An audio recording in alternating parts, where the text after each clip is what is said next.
His mother told me I wasn't wife material. He laughed like it was harmless. They thought I wanted a seat at their table. I decided I'd rather own the house. By the time they realized what I'd done, the deed already had my name on it. The sharp clink of porcelain against porcelain cut through the dining room before her words did. His mother lifted her teacup with 2 fingers, diamond bracelet sliding down her wrist, catching the chandelier light. The house smelled like lemon polish and something old, like history that refused to die. Linen napkins rested heavy in my lap, folded with military precision. She smiled at me the way women smile at clearance racks. "You're lovely, May," she said softly, "but not wife material." And he laughed. Not loud, not cruel. Just enough. It was the kind of laugh that tries to pass as nervous, the kind that says, "Don't take it seriously," the kind that still chooses a side. Before we continue, please subscribe to the channel and let us know where you're listening from in the comments.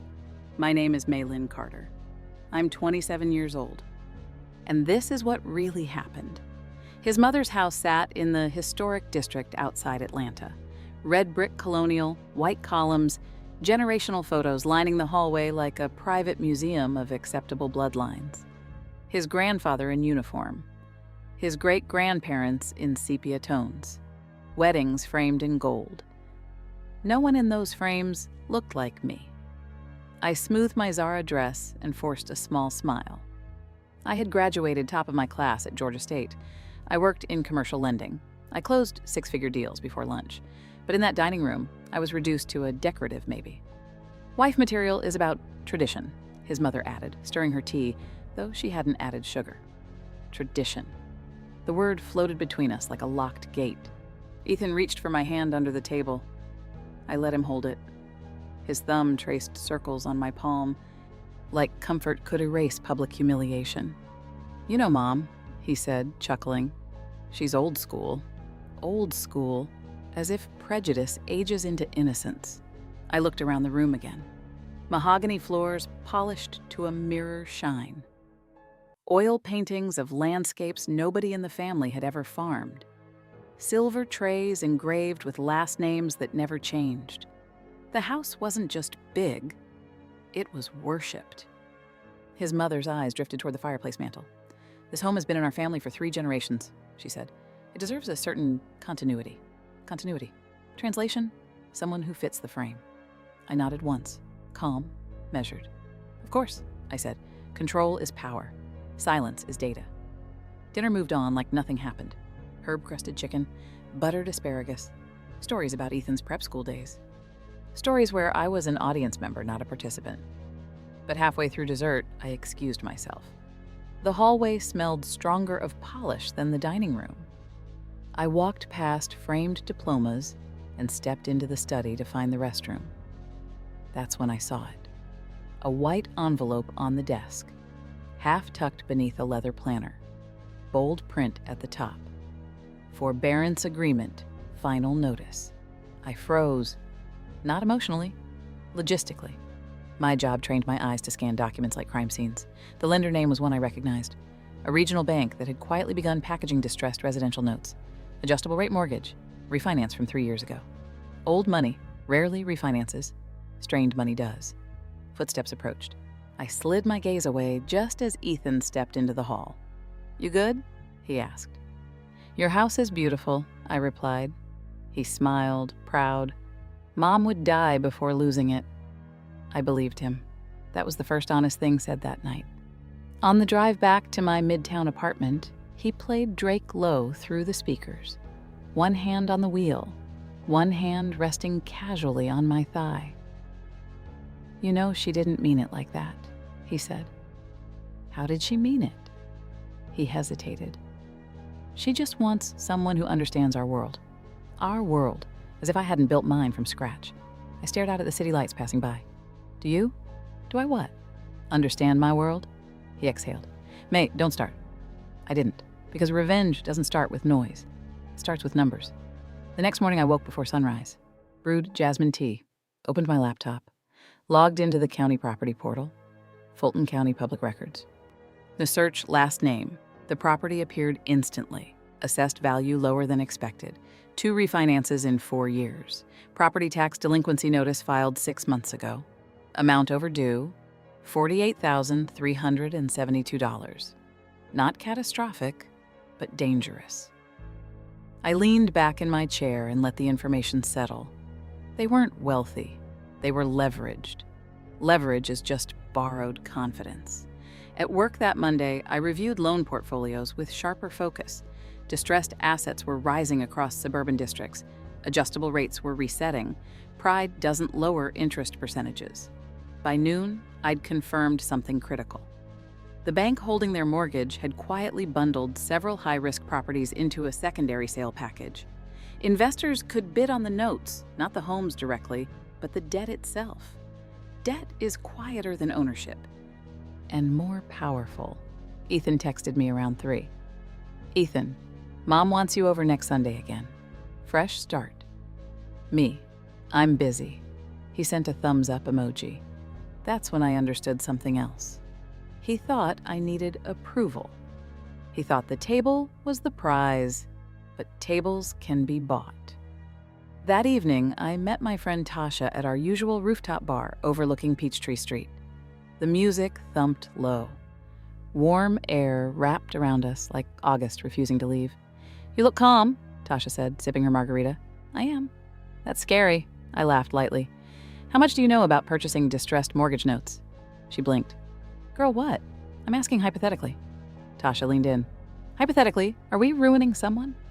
Hypothetically, we're investing. She grinned slow. I like this version of you. I wasn't angry. Anger burns fast. Strategy ages well. That night I drafted a list. Confirm lien position, consult real estate attorney, evaluate foreclosure timeline. Form LLC, assess liquidity, no screaming, no emotional speeches, just paperwork. 3 days later, I called a real estate attorney I'd worked with on commercial deals. Can an individual purchase a residential mortgage note from a secondary sale pool? I asked. He paused. Yes, through an entity. Why? Just exploring options. You'd essentially step into the lender's shoes. I smiled slightly. That's the idea. Outside my apartment window, sirens wailed somewhere distant. The city moved, unaware. Inside, something shifted. I wasn't fighting for Ethan. I was recalibrating hierarchy. The following Sunday, I did not go to dinner. Instead, I drove past the colonial house once, slowly. The columns glowed under exterior lights. His mother's silhouette moved behind sheer curtains. The house looked untouchable. Most power structures do, until you read the fine print. A week later, another public record update appeared online. Property tax lien, escalated status, the timeline tightened. I closed my laptop and whispered to myself, they said I wasn't wife material. Good, because wives ask permission, owners review statements. And somewhere between porcelain teacups and foreclosure filings, I stopped wanting a seat at her table. I wanted the deed. I wanted the deed. Not the ring, not the approval. The leverage. Monday morning, Ethan sent flowers to my office. White roses, expensive, predictable. The card read, "Don't let Mom get in your head." Too late. My coworkers teased me lightly as the bouquet sat on my desk. Commercial lending isn't sentimental. We deal in risk, projections, collateral. Collateral. That word echoed differently now. At lunch, I pulled the property file again. I wasn't looking for drama. I was looking for structure. Mortgage originated 12 years ago. Refinanced 3 years back. Adjustable rate kicked in last fall. Monthly payment increased by almost 40%. That's when pride starts sweating. I checked recent sales in their neighborhood. Values had plateaued. No quick equity escape. The kind of house that looks stable from the street but bleeds quietly on paper. My phone buzzed. Ethan, you're really ignoring me? I let it sit. Silence is a negotiation tactic. By Wednesday, I'd scheduled a consultation under a generic inquiry. The attorney's office smelled like leather and toner ink. Degrees framed in dark wood. Order, structure, process. I'd be purchasing the note through an LLC, I said calmly. Assuming it's part of a distressed package. He studied me for a moment. This personal? It's business. He didn't press. In Georgia, he continued, non-judicial foreclosure applies. If you hold the note and the borrower defaults, the timeline can move quickly. But you must follow statutory notice requirements. How quickly? Potentially 30 to 60 days, depending on compliance. Efficiency, clean, legal. And the original owner? They can redeem if they cure the default before sale. Understood. He slid a yellow pad toward me. You'll need an entity. Registered with the Secretary of State. Operating agreement, separate banking. I'd already opened a draft on my laptop. That night, I filed the paperwork. Carter Strategic Holdings, LLC. Registered agent. Business address. Filing fee paid. Confirmation email arrived within hours. A name can shift a future. Ethan showed up at my apartment unannounced on Friday. I saw his car from the window before the knock came. 3 sharp taps. I opened the door, but didn't invite him in. You've been distant, he said. I've been busy. With what? Recalibrating, he frowned. This is about dinner. This is about alignment. He laughed lightly, the same tone from that night. You're overthinking. No, I replied evenly. I'm observing. He stepped closer. You know Mom's house is everything to her. I noticed. He didn't catch the weight of that answer. Look, he continued, lowering his voice. She just worries about long-term fit. Financial fit? I asked. What? Nothing. He exhaled, frustrated. Why are you being like this? Because I finally saw the scoreboard. I don't think we want the same future, I said. That's dramatic. No, it's accurate. He searched my face for softness. He found none. You're really throwing us away over a comment? I'm letting you keep what matters to you. He blinked. And what's that? Continuity. I closed the door gently. No shouting, no tears in the hallway. Control doesn't perform. The next week, the secondary mortgage sale listing went live through a broker channel my firm monitored. A portfolio of 7 residential notes, suburban properties, adjustable rate resets, high default probability. One address made my pulse steady. His mother's. I reviewed the summary. Outstanding principal balance, accrued interest, late fees, escrow deficiency, total acquisition estimate significantly below property value, distress, discounts, humility. I contacted the broker from a neutral email tied to the LLC. Interested in Lot 4, I wrote. He responded within hours. Proof of funds required. I transferred liquidity into the LLC account the same day. Years of disciplined saving, smart investing, no designer splurges, no impulsive vacations, wealth whispers. By Thursday, I had access to the due diligence packet. Payment history showed 2 missed installments, 1 partial payment, escrow shortfall, property taxes still unpaid. They were floating, not drowning yet, but water was rising. I drove past the house again one evening. The lawn immaculate, porch lights glowing, his mother arranging flowers near the doorway. Image maintenance is exhausting. Inside my car, the air felt cool against my skin. I didn't feel anger. I felt inevitability. Tasha called me that night. So? She asked. It's in a bundle. You doing this? Yes. She went quiet. Then, you sure this isn't about ego? No, I said carefully. It's about structure. Same thing? Not even close. I lay in bed later, staring at the ceiling fan spinning slow circles. He laughed. That was the moment. Not because it hurt, but because it clarified. He wasn't neutral. He was aligned. Alignment determines access. By the following Monday, I submitted a formal indication of interest. The broker countered higher.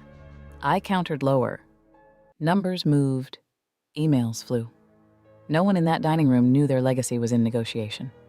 Midweek, Ethan texted again. Ethan, Mom asked about you. Me. Tell her I'm investing. Ethan, in what? Me. My future. He sent no reply. 2 days later, the broker called. We're close, he said. If you can adjust upward slightly, we can secure Lot 4. I stared out my office window at downtown Atlanta's skyline. Glass towers, reflections of ambition. How slightly? I asked. He gave a number. I calculated risk exposure mentally. Even under conservative projections, equity margin remained strong. Send the assignment agreement, I replied. When the email arrived, I read every line. Assignment of deed to secure debt, transfer of beneficial interest, rights to enforce under Georgia statute. Language matters, paperwork is power in paragraph form. Before signing, I paused. This wasn't revenge in the dramatic sense. It was repositioning. They tried to measure my worth at a dinner table. I was measuring theirs on a balance sheet. I signed electronically, then wired the funds. The confirmation came 40 minutes later. Lot 4, pending transfer. I exhaled slowly. Not excitement, precision. That night, I poured a small glass of red wine and stood by my window. Atlanta traffic hummed below. Life continued unaware. Somewhere across town, his mother probably sat in her study, unaware that the lender she feared had changed faces. Debt doesn't announce new ownership loudly. It updates quietly in systems. By Friday afternoon, the final transfer notice arrived. Carter Strategic Holdings, LLC assignee of record. I stared at the line for a long moment. My name wasn't on the house. Not yet. But I now stood between them and the bank. Position matters more than proximity. My phone buzzed. Unknown number. I answered. Hello? A familiar voice tight with forced politeness. May, his mother said. I heard you and Ethan are taking a little break. Yes. I hope you're not making decisions you'll regret. I'm not, she paused. Family is about endurance. I agree. Then don't let pride cost you something permanent. The irony almost made me smile. Thank you for the advice, I said evenly. After we hung up, I opened the county portal once more. Next payment due date approaching. If unpaid, formal notice would trigger. Under my authority. They still believed they were protecting legacy. They didn't realize legacy had just changed hands, and I hadn't raised my voice once. They still believed they were protecting legacy. They didn't realize legacy had just changed hands, and I hadn't raised my voice once. The first official payment due under my ownership came on a Tuesday. I watched the date the way traders watch market openings. No transfer, no partial deposit.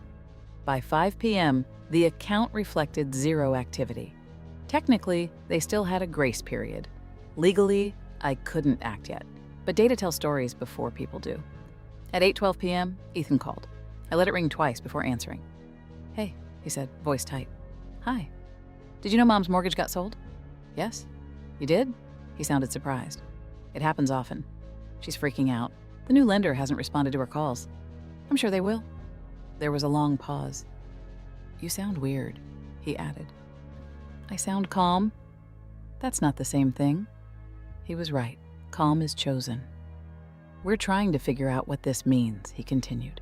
The paperwork says assignment of deed to secure debt. It's all legal language. It means the debt changed hands. Yeah, but to who? I glanced at my laptop screen.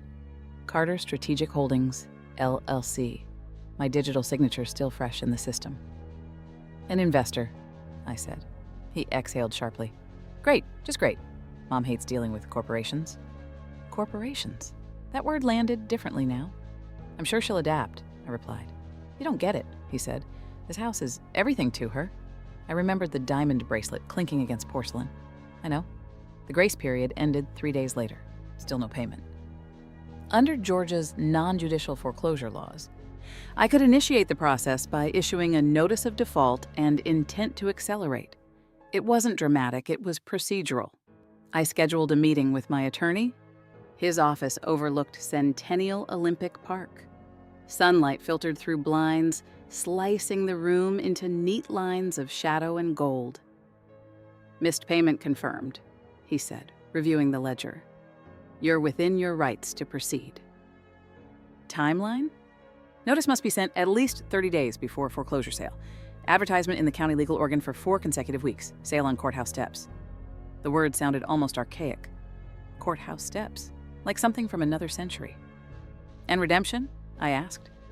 They can cure by paying arrears before the sale. Understood. He leaned back slightly. You sure you want to go through with this? Yes. This isn't personal, it's structural. He studied me for a moment, then nodded. County Court Record #2025 CV 11873 will reflect the filing once submitted, signed by Notary Public. I signed the authorization. The notary stamped the document with a firm thud. Paper can feel heavier than stone. The notice of default was mailed certified the same afternoon.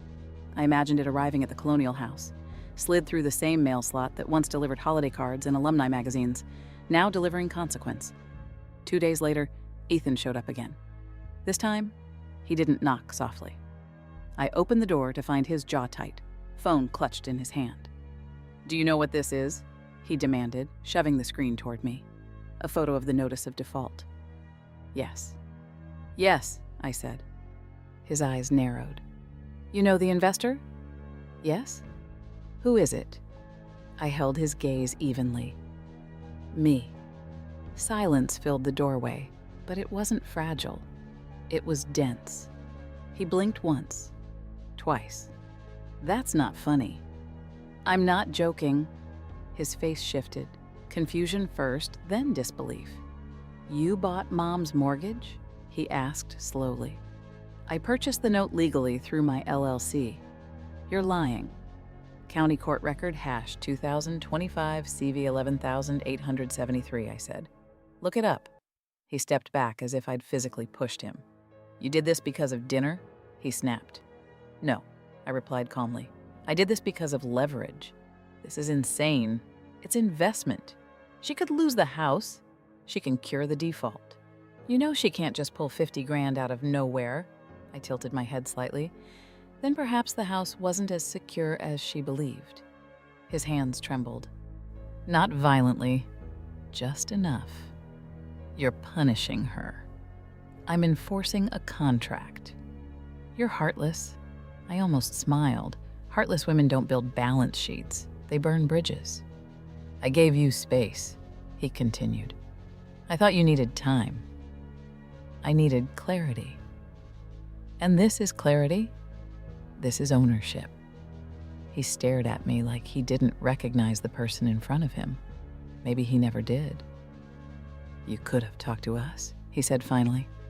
"About your finances?" I asked softly, after being told I wasn't suitable for your family's legacy. He flinched. "That's not what she meant. She meant continuity." And continuity requires control." He shook his head. "You're destroying everything." "No," I corrected. "I'm revealing what was already unstable." He looked past me into my apartment. Minimalist decor, clean lines, a framed degree on the wall. "You planned this," he said quietly. "Yes." The words settled between us like a verdict. "You never loved me," he whispered. I paused.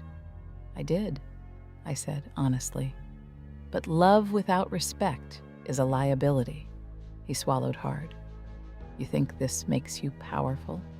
"No," I replied. "It makes me protected." He stepped back again, running a hand through his hair. "What do you want?" "Compliance with the loan terms." "That's it?" "That's it." He laughed once, sharp, disbelieving. "This is revenge." "No," I said evenly. "This is a lesson in ownership." He stared at me for another long moment, then turned and walked toward the elevator. The hallway swallowed his footsteps. I closed the door gently. My phone buzzed minutes later. "Unknown number," I answered. "May," his mother said, her voice no longer polished. "I understand you've taken an interest in my home." "Yes." "I don't appreciate this hostility." "There is no hostility," I replied. "There is a contract. You're trying to humiliate us." "I'm enforcing terms set by your original lender." "You think you belong in that house?" The question hung heavy. Belong. "Ownership determines belonging," I said calmly. "You'll regret this," she warned. "Possibly," I answered. "But I won't be excluded from my own investments." She inhaled sharply. "You're proving exactly why you aren't wife material." The words hit differently now. "They said I wasn't wife material," I said softly. "They were right." She went silent. "Good night," I finished. After the call ended, I walked to my window again.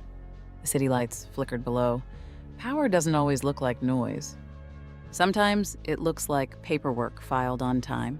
The foreclosure advertisement would begin publication next week. 4 consecutive Wednesdays in the county's legal newspaper. Public record. No drama. Just ink. Ink outlives insults. I opened my laptop and reviewed the timeline. If unpaid after notice period, the property would be auctioned on the courthouse steps. As note holder, I could credit bid up to the full debt owed, which meant I could acquire the property without additional cash outlay. Structure, precision. I wasn't dismantling legacy. I was repositioning it. And this time, I wasn't asking for a seat at the table. I was buying the room. The first foreclosure notice ran in the Fulton County Legal Organ the following Wednesday. Small print, column 3, wedged between estate filings and zoning disputes.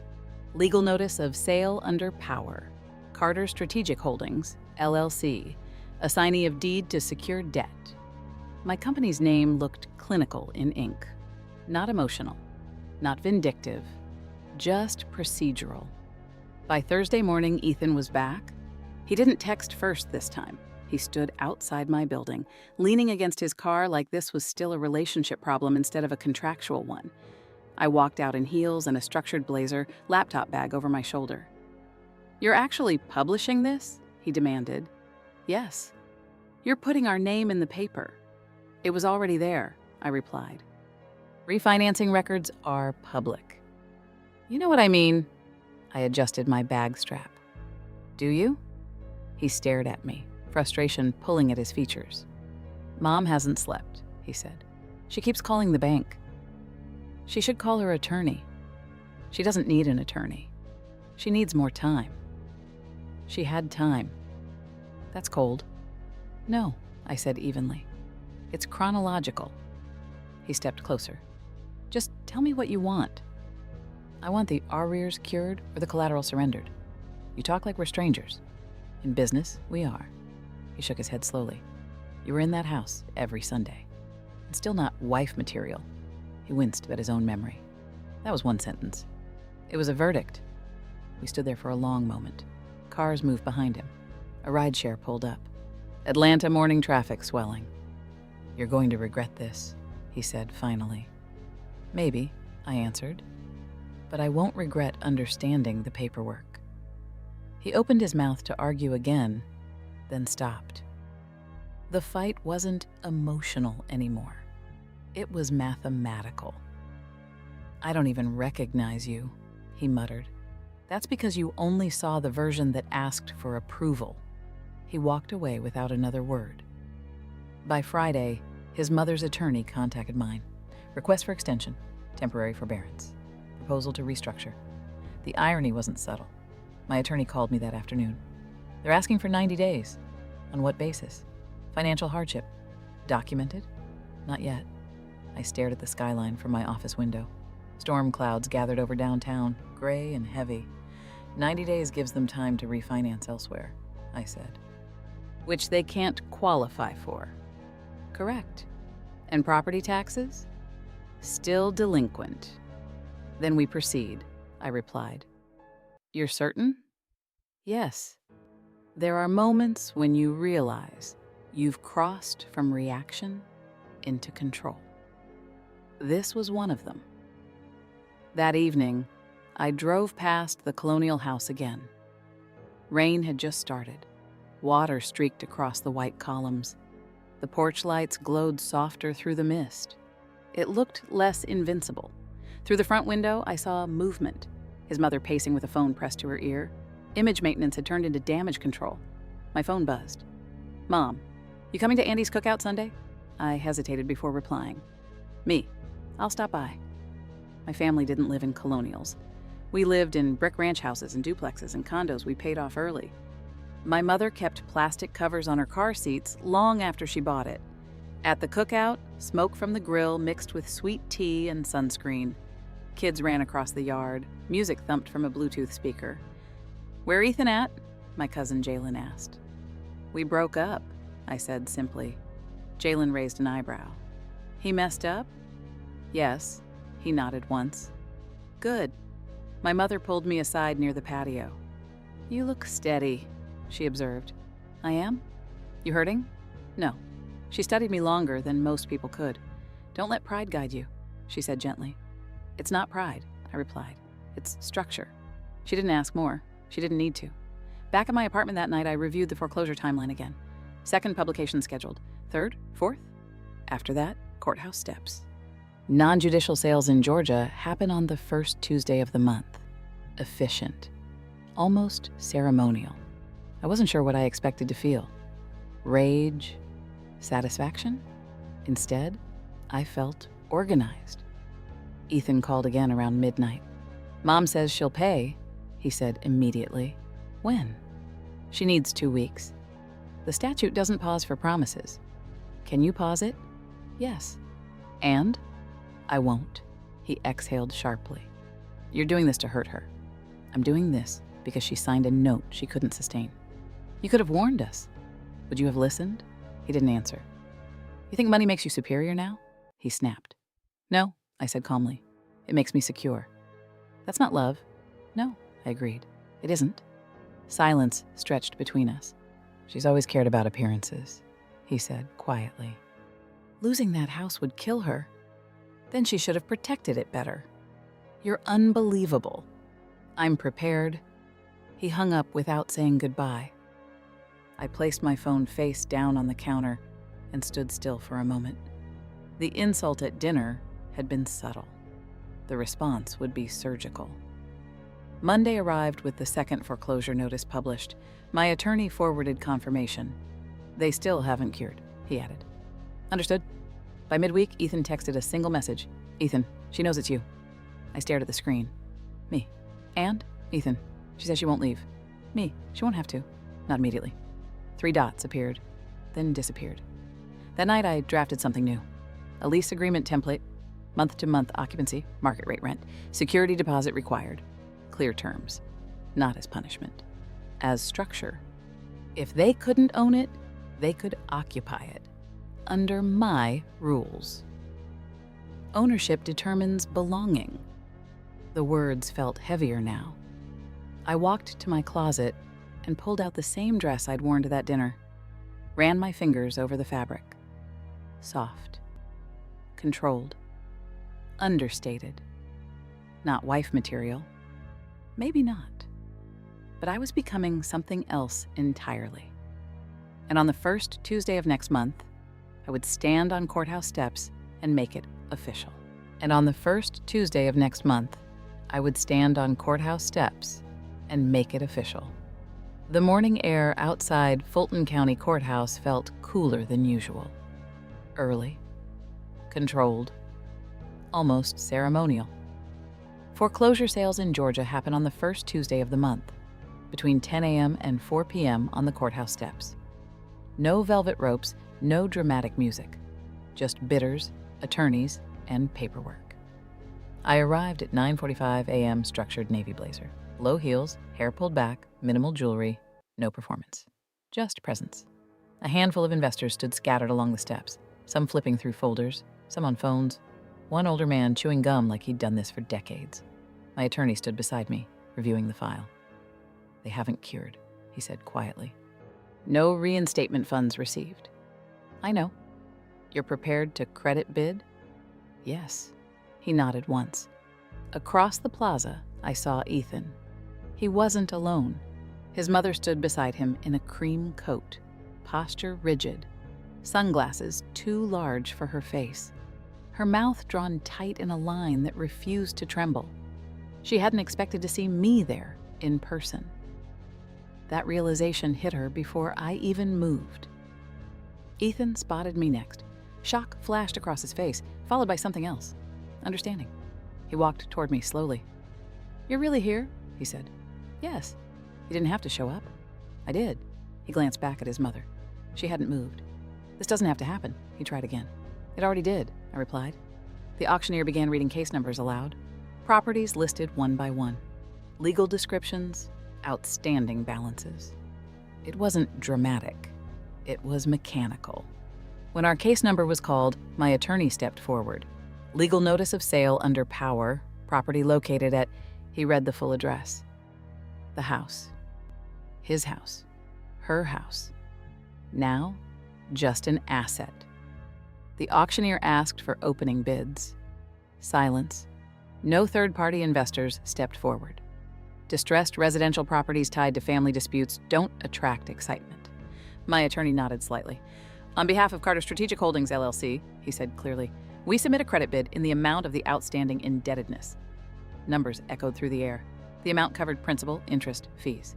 The auctioneer looked around once more. Any higher bids? None. The gavel tapped once against a small wooden block. Sold? One word. Clean binding. Across the steps, Ethan exhaled like something inside him had finally broken. His mother didn't move. For a moment, I wondered what she felt. Rage, humiliation, disbelief, or the realization that legacy can be leveraged. My attorney handed me the preliminary paperwork. Title will transfer upon recording, he said. You're now equitable owner. Equitable owner. Ownership isn't always emotional. Sometimes it's recorded. I didn't approach them. I didn't need to. But his mother did. She walked toward me slowly, heels clicking against stone. You've made your point, she said quietly. This wasn't about a point, I replied. It was about punishment. It was about contract. Her sunglasses came off. Her eyes were sharper up close. You think this makes you part of something? She asked. No, I said calmly. It makes me responsible for something. You'll never belong in that house. I don't need to belong, I answered. I need to own. Her jaw tightened. You're proving exactly why you weren't suitable. Because I understand assets? Because you don't understand family. I held her gaze. Family protects its foundation, I said. You refinanced yours. She inhaled sharply but said nothing more. Ethan stepped between us. Stop, he muttered to her, then to me. What happens now? Title records, I replied. Then we discuss occupancy. Occupancy, he repeated. Yes. You're going to evict us? I haven't decided. His mother stiffened. We are not tenants. You are borrowers in default, I corrected evenly. She flinched at the terminology. Language has weight. My attorney gently signaled that we were done there. Paperwork needed filing inside. As I turned to leave, Ethan caught my wrist lightly. May. I looked down at his hand until he released it. You don't have to finish this, he said softly. We can fix this. Fix what? Us. I studied his face, the same face that had laughed. I wasn't fighting you, I said. I was correcting imbalance. You could have told me. Would you have chosen me over tradition? He didn't answer, because silence is also data. Inside the courthouse, documents were stamped and logged. County Clerk's Office, filing window 3. County court record updated, the clerk said without looking up. Deed under power of sale recorded. Ink, timestamp, seal. Ownership transferred. When I stepped back outside, the plaza looked ordinary again. Traffic moved. Lawyers chatted. Another property was being called. Life doesn't pause for power shifts. Ethan and his mother were gone. I drove home slowly. The colonial house wasn't on my route, but I passed it anyway. Same red brick, same white columns. But something had changed. It no longer represented exclusion. It represented equity. That evening, I drafted the lease agreement formally. Market rate rent, 30-day terms, security deposit equal to 1 month's rent. Maintenance obligations clearly defined. No cruelty, just clarity. I sent it to my attorney for review. You're allowing them to stay? He asked over the phone. For now? Why? Stability increases property value. He chuckled softly. Business. Always. 2 days later, Ethan texted. Ethan, what now? Me. I'll send formal terms. Ethan, terms? Me. Yes. There was a long pause before his reply. Ethan, you really changed. I stared at the message. No, I had always been this way. They just mistook kindness for weakness. That night, I stood in my kitchen, hands resting lightly on the counter. They said I wasn't wife material. They were right. Wives negotiate emotion. Owners negotiate contracts. And now the house she loved was no longer protected by tradition. It was protected by me. It was protected by me. The deed recorded on a Thursday. By Friday morning, I had a certified copy in my hand. Heavy paper, embossed seal. My LLC listed as grantee under power of sale. Ownership doesn't announce itself loudly. It arrives in envelopes. I drove to the colonial house that afternoon. Not to argue, not to celebrate. To inspect. Georgia law gave me the right to access the property as new owner, with reasonable notice. My attorney had sent formal communication that morning. When I pulled into the driveway, the lawn looked immaculate as ever. Hydrangeas trimmed, American flag steady on its post. Image management never misses a beat. Ethan opened the door before I knocked. "You actually came," he said. Yes. His voice wasn't angry this time. It was tired. His mother stood in the foyer behind him, spine straight, chin lifted. "You may enter," she said, like she was granting permission. I stepped inside. The house smelled the same. Lemon polish and old wood. The same chandelier hung overhead. The same framed ancestors stared down from the hallway. Only the balance had shifted. "I'm here to assess the condition of the property," I said evenly. "You're not an inspector," she replied. "I'm the owner." Her jaw tightened. I walked slowly through the living room. No visible damage. Hardwood floors in excellent shape, crown molding intact, fireplace stone polished, equity maintained. In the kitchen, granite countertops gleamed, stainless steel appliances, recently upgraded. Refinancing had funded renovations, leverage disguised as luxury. Ethan followed me quietly. "You're not going to throw us out today, right?" he asked. "I'm not here to escalate," I replied. "Then what?" "To clarify." We returned to the dining room. The same table, the same porcelain cabinet against the wall. I ran my fingers lightly across the back of one chair. Texture matters. His mother remained standing near the window. "This house has been in our family since 1968, she said. "We hosted governors here, charity galas, engagement dinners, and refinanced twice," I added softly. She inhaled sharply. "You think financial fluctuation negates legacy?" "No," I replied, "but it endangers it." She crossed her arms. "We were managing. With delinquent property taxes?" Silence. Ethan looked between us like a spectator at a tennis match he didn't understand. "I'm offering you a lease," I said finally. His mother stiffened. "A lease?" she repeated, almost offended by the syllables. "Yes. Month-to-month occupancy. Market rate. Security deposit required. We will not rent our own home." "It is no longer your home," I said calmly. "It is my asset." Ethan stepped forward. "How much?" I named the number. His eyes widened slightly. "That's high. It reflects neighborhood comparables." "This is humiliating," his mother whispered. "No," I corrected. "Foreclosure was humiliating. This is an option." She turned toward Ethan. "We are not tenants." "You are occupants without title," I replied evenly. She looked at me as if seeing me clearly for the first time. "You planned every step." "Yes." "You waited." "Yes." "Over a comment at dinner?" "Over alignment," I said. Ethan ran a hand through his hair again. "If we sign," he asked quietly, "what then?" "You remain in the property under defined terms. You pay rent. You maintain the home. If payments are missed, eviction proceedings follow. Clean, legal." His mother's voice softened slightly. "You would evict us if necessary." The word hung heavy, not as threat, as policy. Ethan leaned against the edge of the table, the same table where he had laughed. "You don't even want this house," he said suddenly. I paused. "You're right," I admitted. His mother blinked. "I don't want it emotionally," I continued. "I want what it represents." "And what's that?" she demanded. "Control."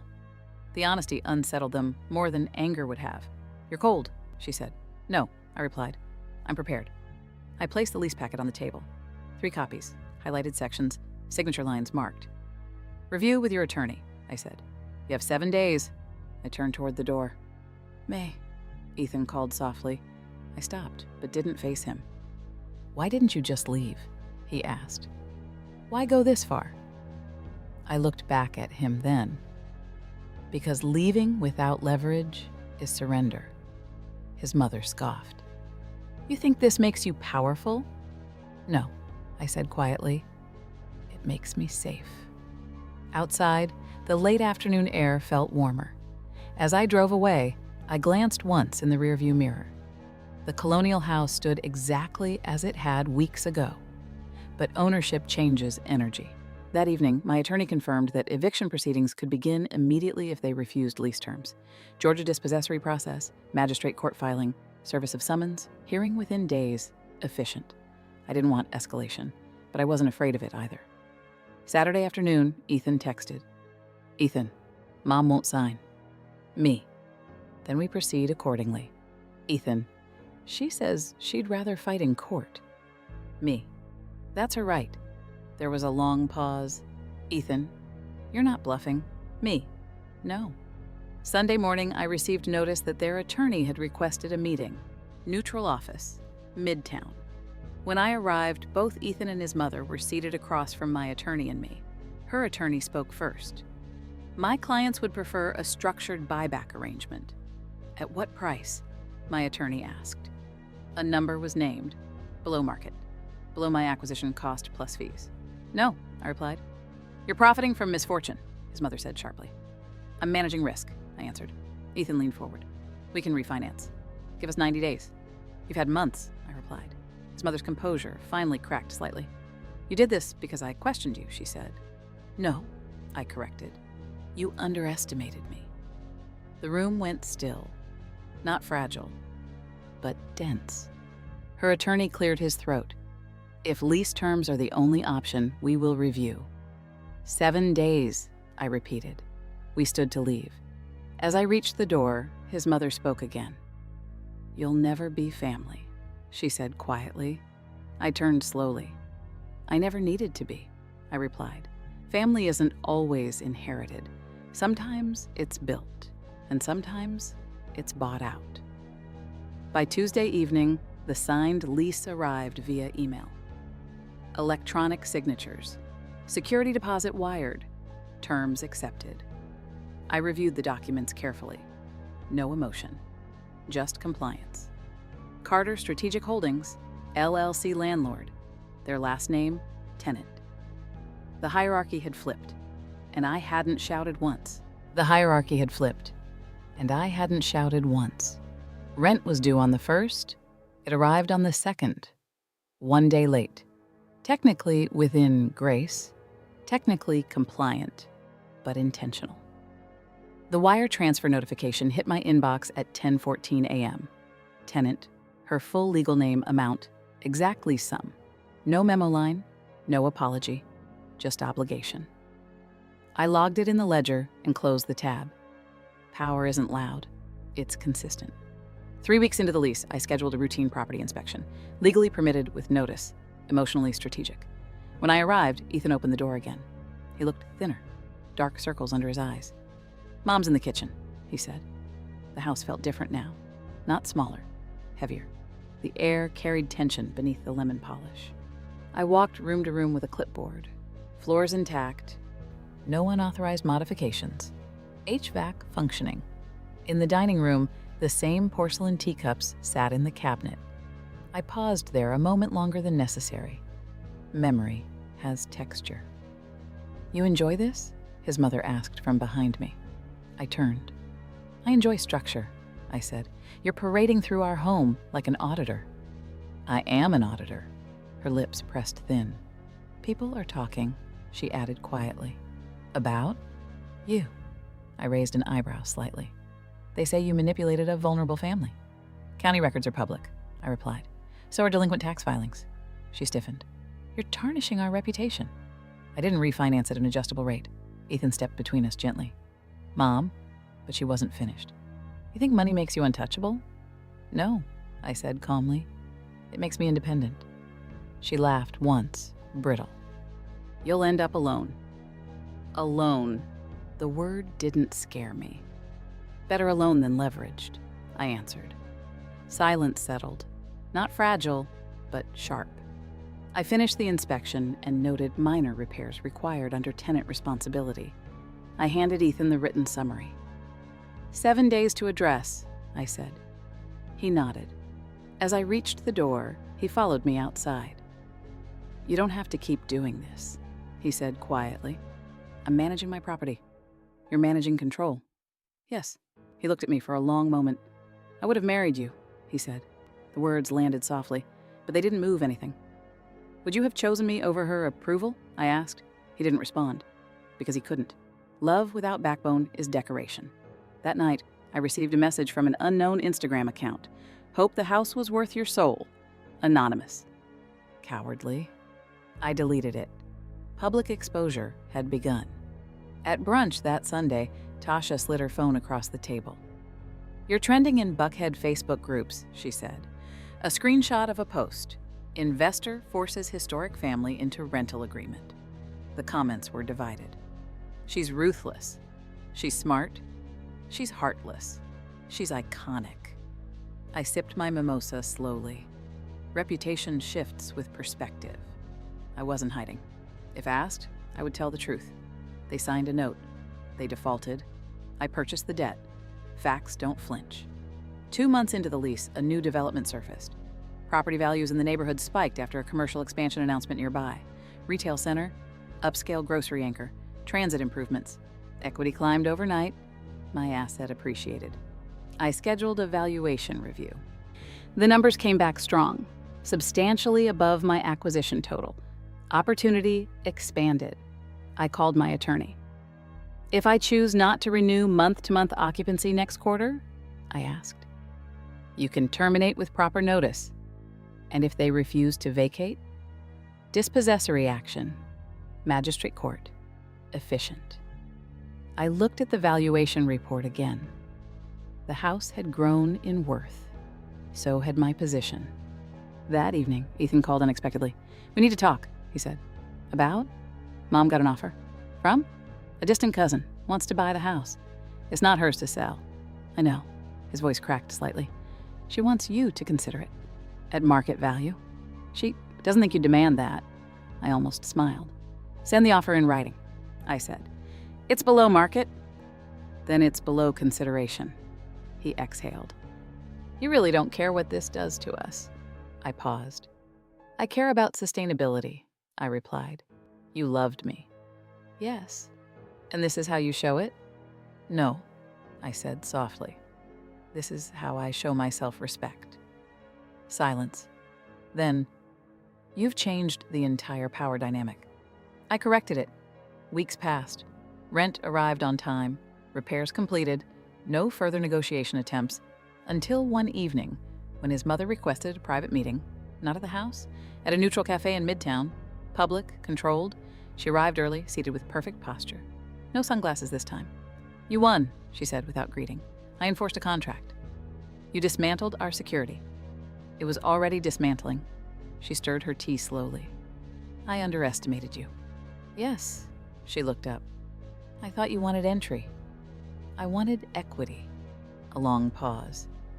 If I apologize, she asked carefully, does anything change? The question carried weight, not arrogance, recognition. An apology doesn't change recorded deeds, I said, but it changes perception. Her shoulders lowered slightly. I shouldn't have laughed at you through my son, she admitted, or reduced you to suitability. I studied her face. For the first time, there was no polish, just honesty. I appreciate that, I said. But ownership remains. She nodded slowly. I suppose that's fair. We sat there in quiet acknowledgement, not reconciliation, recalibration. As I left the cafe, my phone buzzed again. A real estate developer had emailed, interested in purchasing the property at a premium, substantially above current valuation, numbers that shifted outcomes. I stood on the sidewalk for a long moment. They said I wasn't wife material. Maybe they were right. Because wives negotiate inclusion. Owners negotiate exit strategies. And suddenly, I had options. The developer's email wasn't subtle. Subject line, off-market acquisition inquiry. They referenced the upcoming retail expansion, the transit project, the projected appreciation curve over 5 years. Their opening offer exceeded my total investment by nearly 40%. 40 in less than a quarter. I didn't respond immediately. I let the email sit. Power isn't just in acquisition, it's in timing. That night, I drove past the colonial house again. The porch light flickered slightly. The paint on the trim needed retouching. Small details I hadn't noticed before. Ownership sharpens vision. Inside, silhouettes moved behind curtains. Tenant silhouettes. I parked across the street and stayed in the car. This house had been introduced to me as legacy, then weaponized as exclusion. Now it was equity. I opened the developer's proposal again on my phone. Cash purchase, as is. 30-day close, no contingencies. Clean. But selling immediately would feel reactive, and I was never reactive. The next morning, I called my attorney. If I choose to sell while tenants occupy under month to month, I asked. You can. Buyer assumes lease or issues termination with proper notice. And if I terminate before listing? 30-day written notice under current agreement. Simple, structured. I scheduled a meeting with the developer for Friday. Glass-walled office, skyline view, espresso machine humming softly in the background. You moved quickly, the developer said, sliding the offer across the table. I evaluate quickly, I replied. We see long-term potential in that corridor. So do I, he smiled faintly. You acquired under distress? Yes. Smart. There was no judgment in his tone, only recognition. You're not emotionally attached? He asked. No. Then this is efficient. Efficiency. I left without signing. Back in my car, I stared at the steering wheel for a long moment. They had assumed I wanted entry into their world. They never considered I might exit it with profit. That evening, I drafted a 30-day lease termination notice. Clear language, no hostility. Effective date specified. Reason: owner intends to reposition asset. Reposition. I emailed it to my attorney for review. Decided to sell? He asked on the phone. Possibly. They won't take that well. They've adjusted before. Silence. Do you want this to hurt? He asked carefully. No, I answered honestly. I want it to conclude. Closure doesn't require cruelty. It requires clarity. I delivered the termination notice in person the next afternoon. Ethan opened the door again. He looked at the envelope in my hand before I spoke. Is that what I think it is? He asked. Yes. His shoulders sagged slightly. You're selling. I'm considering it. He stepped aside, letting me in. His mother stood in the living room. When I handed her the notice, her hands didn't tremble. You're removing us? She said quietly. I'm repositioning the property. This was our family home. It was collateral, I replied. The words weren't meant to wound, just to define. Ethan ran a hand down his face. Where are we supposed to go? Anywhere you choose. That's cold. No, I said evenly. It's independent. His mother looked around the room slowly. The fireplace, the portraits, the staircase. We built our life here, she murmured. And refinanced it, I reminded softly. She didn't argue, because she couldn't. If I'd welcomed you, she asked suddenly, would this be different? I considered the question. No, I said. Her eyes widened slightly. Why not? Because it was never about welcome, I replied. It was about structure. Ethan stepped closer. Do you still care about me? He asked quietly. I held his gaze. I care about who I am when I'm respected. And with me? I was negotiating for space. He swallowed. You could have told me you felt small. I did, I said. You laughed. That landed. Not dramatic, just factual. His mother sat slowly in the armchair by the window. I misjudged you, she admitted. Yes. I thought you wanted our approval. I wanted partnership. And now I want alignment. Silence stretched between us, not brittle, final. You'll make money on this, Ethan said after a moment. Yes, he nodded once. You always were good with numbers, and you always underestimated them. I placed the termination notice on the dining table, the same one where I'd first been measured. 30 days, I said. After that, possession transfers. His mother looked up at me. You're dismantling our legacy. No, I corrected. I'm liquidating it. There's a difference. Legacy without sustainability becomes nostalgia, and nostalgia doesn't pay property taxes. As I walked toward the door, Ethan called my name one last time. May, I stopped. If you sell... What then? I looked back at him. Then I reinvest. In what? In something that doesn't require approval. Outside, the air felt lighter. For the first time since the dinner, I felt something close to release. Not triumph, resolution. That night, I accepted the developer's offer, with minor adjustments upward. Negotiation complete. Closing scheduled in 30 days. Cash transaction. Clean, efficient. And as I reviewed the contract before signing, I realized something quietly powerful. They said I wasn't wife material. Maybe they were right. Because wives inherit houses. Owners sell them. Because wives inherit houses. Owners sell them. Closing was scheduled for the first Friday of the month. 30 days from notice. 30 days for them to pack history into boxes. I didn't drive past the house during that time. Not out of avoidance. Out of discipline. Attachment blurs negotiation.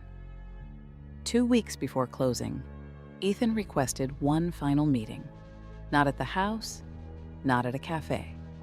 At a small park near Piedmont where we used to walk on Sunday evenings after dinner at his mother's. Neutral ground. He was already seated on a bench when I arrived. No blazer this time, just a hoodie and jeans. He looked younger, without the posture of inherited pride. You're really selling, he said as I sat down. Yes. For profit. Yes. He nodded slowly. I always thought you wanted stability, he said. I do. And this is stability? This is leverage converted to liquidity. He almost laughed at that. You talk like a textbook. I talk like someone who learned the rules. A breeze moved through the trees. Kids played somewhere behind us. Normal life continuing. She's been packing photo albums, he said quietly. Crying when she thinks I don't see. I didn't interrupt. She keeps saying it's just a house, but it's not. No, I agreed. It's identity. He looked at me sharply. Then why take it? I didn't take it, I said calmly. I purchased debt attached to it. You knew what would happen. Yes. And you didn't stop. No. He leaned forward, elbows on his knees. I should have defended you that night. The words came out almost reluctantly. Yes, I said. I thought laughing would smooth it over. It clarified it. He looked at me then. Really looked. You never needed her approval, did you? No. You needed mine. I held his gaze. I needed alignment. He swallowed. I wasn't strong enough. There it was. Not cruelty. Weakness. Strength isn't loud, I said. It's consistent. He nodded slowly. Are you happy? He asked. I'm steady. That's not the same thing. It's better. He sat back. She asked me yesterday what you're going to do with the money. Invest it. In what? In something that builds. He studied my face. You're not going to rub it in? No. You're not going to show up at the closing just to watch? No. He exhaled softly. You really never wanted revenge, did you? I paused. I wanted correction. He nodded. That's worse, he muttered. Correction doesn't scream. It rearranges. The day before closing, I received confirmation that the house would be vacated on schedule. Utilities scheduled for transfer. Keys to be handed to escrow. Efficient. Professional. Clean. I didn't ask how the packing felt. That wasn't my role anymore. Closing day arrived without ceremony. Conference room, neutral walls, stacks of documents. The developer signed first. Wire instructions verified, funds transferred. My acquisition total, plus profit, appeared in my LLC account within the hour. Numbers don't gloat. They compound. The title company slid the final settlement statement across the table. Net proceeds substantial. I signed where indicated. Ink over paper. End of asset cycle.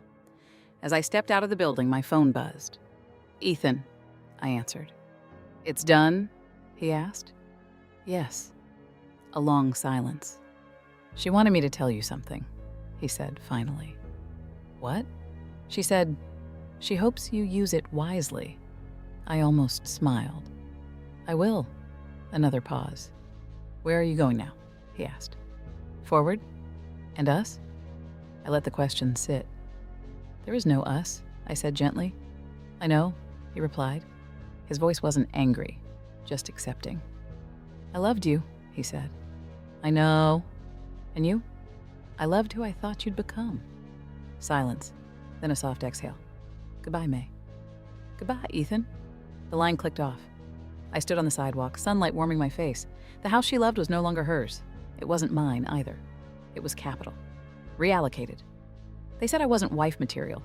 They were right, because wives fight for entry. Owners exit with equity. And this story wasn't about a house. It was about power. And this story wasn't about a house. It was about power. 2 weeks after closing, the funds cleared fully into Carter Strategic Holdings, LLC. I didn't transfer them out immediately. I let them sit. Stability first. Movement second. The colonial house was already under renovation when I drove past it for the last time. White siding stripped, scaffolding climbing the columns. A banner with the developer's logo stretched across the yard, legacy reduced to a project plan. I felt no pull to stop. That chapter had converted. Instead, I drove south toward a smaller commercial corridor just outside Atlanta's historic district. Brick storefronts, vacant retail spaces, foot traffic increasing because of the transit expansion. Undervalued, overlooked, familiar.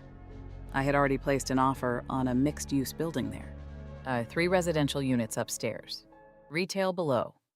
Numbers made sense. Cash purchase possible without leverage. Ownership clean. At the inspection, sunlight poured through dusty front windows. The air smelled like old paint and potential. "This area is going to shift fast," the broker said. "I know," I replied. "You planning to flip?" "No." "Hold?" "Yes." He nodded, impressed. "You move quietly." "Yes." Closing happened 3 weeks later. No courthouse steps this time. Just structured documents and a direct wire. My name, personally this time, appeared on the deed. No LLC shield, no defensive posture, just ownership. I stood inside the empty retail space afterward, heels echoing against concrete floors. This one wasn't inherited. It wasn't contested. It wasn't tied to someone else's pride. It was chosen. I hired a contractor within days. A fresh paint, updated plumbing, modern fixtures upstairs, and downstairs, I signed a lease with a local woman-owned cafe concept. Black-owned, Asian-owned collaboration. Community forward. Aligned. The opening weekend was warm and bright. Music floated through open doors. The scent of espresso and baked bread filled the air. Neighbors gathered. Laughter layered over possibility. I stood near the entrance, not announcing ownership, just observing. Tasha slid up beside me. "So this is the master plan?" she asked. "Part of it? You flipped their house and built your own." "I repositioned capital," she laughed softly. "Same thing." Not quite. Across the street, I caught a glimpse of someone familiar. Ethan. He stood still for a moment, hands in his pockets. He wasn't angry. He wasn't smiling either. Just watching. I walked over. "You live around here now?" I asked, calmly. "Not yet," he replied. "Mom moved to a smaller place in Marietta." "How is she?" "She's adjusting." Adjustment. The word felt softer than collapse. "I heard about this building," he added, glancing behind me. "It's yours?" "Yes." He nodded slowly. "You always were thinking ahead." I was thinking independently. He studied the storefront again. "This feels different," he said. "It is. Less defensive." "Yes." He hesitated. "I should have stood up for you," he said quietly. "At that table?" "Yes." "And after?" "Yes." "I thought keeping peace was maturity." "It was avoidance," he nodded. "I'm learning that. Growth doesn't always arrive in time, but it arrives. You don't hate us, do you?" he asked. "No." "You don't regret it?" "No." Even the way it ended? I looked at him carefully. Correction doesn't require hatred, I said. It requires clarity. He absorbed that. I hope you're happy, he said. I'm aligned. He smiled faintly at that word. Goodbye, May. Goodbye, Ethan. He walked away this time without looking back. Inside the cafe, the owner raised a glass during her soft opening speech. To ownership, she said. The crowd echoed her. Ownership, not just property. Identity, choice, structure. Later that evening, after the music faded and the lights dimmed, I stood alone in the retail space again. Concrete floors now warm under soft lighting. The upstairs units already leased. Income structured. Future secured. They said I wasn't wife material. They were right. I wasn't built to sit quietly at someone else's table. I wasn't built to inherit approval. I was built to understand leverage, to read contracts, to move when the numbers aligned. And when his mother told me I wasn't suitable for her legacy, she made one mistake. She assumed legacy was fixed. It isn't. It's transferable. And sometimes it's profitable. I locked the front door behind me and stepped into the Atlanta night. Steady, unbothered, owner material.